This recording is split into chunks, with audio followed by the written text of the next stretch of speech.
I've rediscovered the finals and I'm hooked. Seriously, I might be in trouble, but in the best way possible, and here's why. Let's get into it. For your reference, the gameplay you're watching is from the last game of the night on our Twitch stream.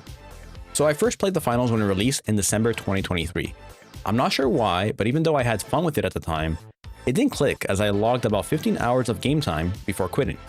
It's only in August 2025 that I picked it back up, after much convincing from a friend, as well as a bump of exposure from popular YouTubers.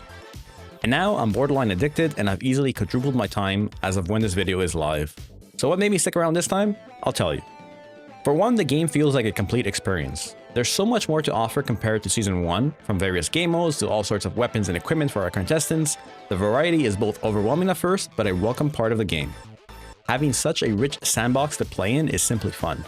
Speaking of fun, once the game clicks for you and your brain gets it, the dopamine surge is unreal. I do want to point out this can be a significant hurdle for newcomers at first, as it can feel very daunting when going up against experienced players who know what they're doing and how to counter what you're doing.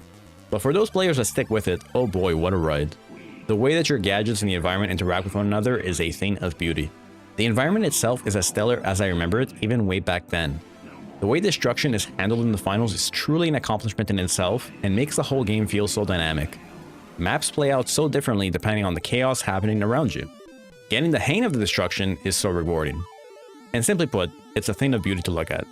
In terms of the gunplay, this is actually one element that I remember being a deterrent for me when I first tried the game. I just felt like it didn't click for me and it didn't feel great. I think part of this is just the fact that with the limited weapons available at the time, I hadn't found my weapon.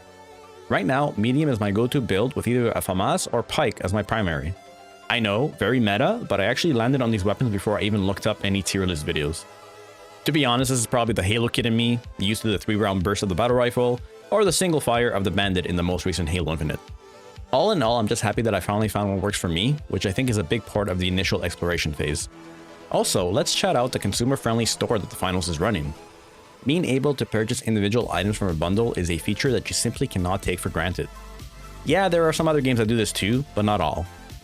And the ability to purchase legacy battle passes over time if you missed any is so respectful of the player base and their time. Such a great approach compared to FOMO tactics common in today's video game landscape. Now, there are elements of the game that I like less, but nothing that would stop me from playing the game.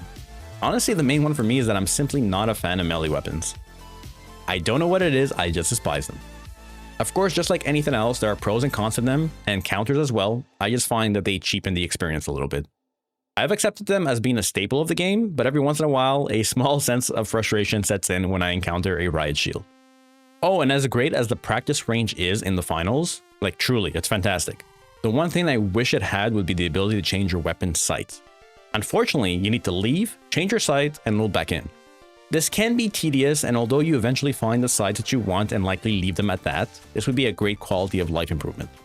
I'm still formulating my own opinions on my experience with the game, so who knows what I think might change, but as of right now, I'm just enjoying playing and learning the game.